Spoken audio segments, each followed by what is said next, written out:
Hello everyone. This video I'm going to demonstrate how the Eventpedia access and login functionality works. As you know, many of our clients they have different logic about who can access the event or how they want to set up the event to be accessible by the app users. So this video explains out of the box what kind of setup that we can do. So you're already familiar with our user backend portal MCM. So in the event setup area, you can actually set up this event to be, there's a display mode. This is where everyone can see the event and everyone can, or this event is hidden. So first of all, you got to understand everyone can download the app from the App Store. There's no stopping that. So once the app is downloaded onto the attendee's phone. So this is where we pick up from here. If this is a multi-event structure, which means your app powers multiple events, this is a display mode. Makes sense. First is everybody can see the event before they download, or the event is hidden. That means protected. So that means let's take a look at this Eventpedia sample app here. So if we look at, I have downloaded this app and then I see all these upcoming events here. If an event that you have is set up as hidden, and then you won't be able to even see the event here, and then you have to click on the code here and then enter the code that you set up here to be able to actually see that event. So in this particular scenario, maybe there is a board meeting where you only want the board members to actually see that event, so you can give them the code. So when they download it, or other attendees, when they download the app, they won't see that event. But the board member knows to access this event by click on the code here and enter the code to actually see that event and download. So this is not widely used, but if you want to hide the event from other attendees, you can do it this way. So most of the clients says, okay, everyone can see the event, and then there's a download mode. So when you see the event here, when you try to download the event, now there are a few options you can do. One is you will set up, look at a few options here. You have need to log in to download. This means as long as you have an app account, you can download. That means you don't even need to be an attendee. So this is not widely used, but at least you know this option exists, which means as long as you have an account, you can download. And one thing is very important. What do you mean by account or login? We have this concept of what we call an app user, which means the same person should only have one login and password if needed. We do not really want to have the same person to have multiple logins.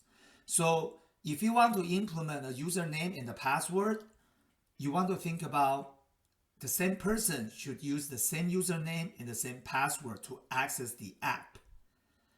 Then from there, we can create access to individual event. I'm going to continue to explain this further along this video.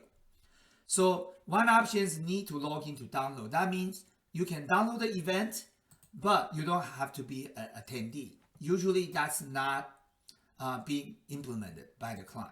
And then you say, okay, second option, need to enter access code.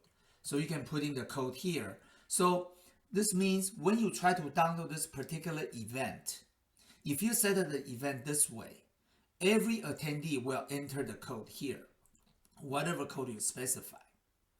So this option will allow whoever knows this event access code to download the event. However, since everyone enters the same access code, we will not be able to identify really individual user. It only grants you the access to the content. So if you want to have any engaging functionality where the app needs to know the identity of the user, this is not going to be a good option for you. You want to implement some functionality like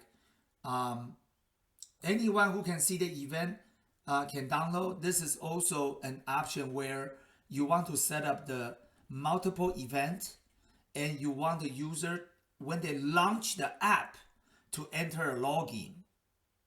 And then we can actually configure it, so which means you will only be able to see the event for download when you are attendee of that event. So when you already see the list, you already passed the login, and then you are only seeing the ones you are attendee of. So that's where you will use this option. But most of the client, they don't do it this way, and most of them, they do it this way. Only attendee can download. So what that really mean is when you click on the event, when you try to download, let me do it here. You press it, it will tell you, okay, you're about to download, and then it will launch the login screen. So the login, in our configuration, you can actually have a username and or with or without a password. So password is optional. So if you don't want them to remember another password, you don't have to implement password. You can only implement username. Most of the clients use the email address as the username. And if you want to implement password, please note the username and password is for the whole app.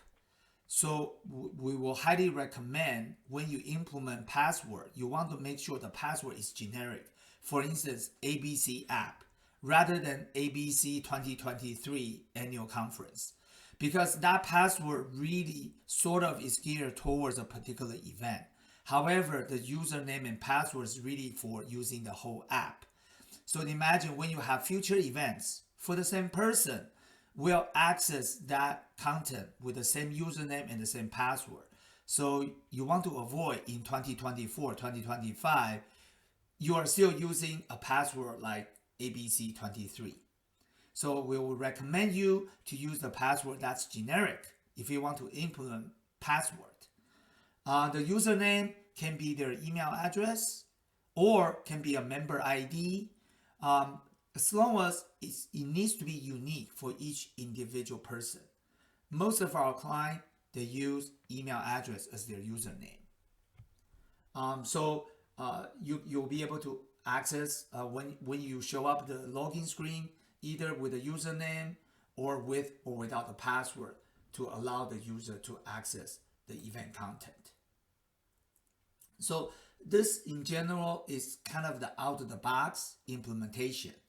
If you want the login with the username and password to go against your AMS system or registration system, please let us know. If there's API available, we will be able to consume your AMS API for authentication, and then try to compare, even you pass the authentication, are you an attendee or not. We will use some backend mechanism to try to match that into the actual attendee of a particular event.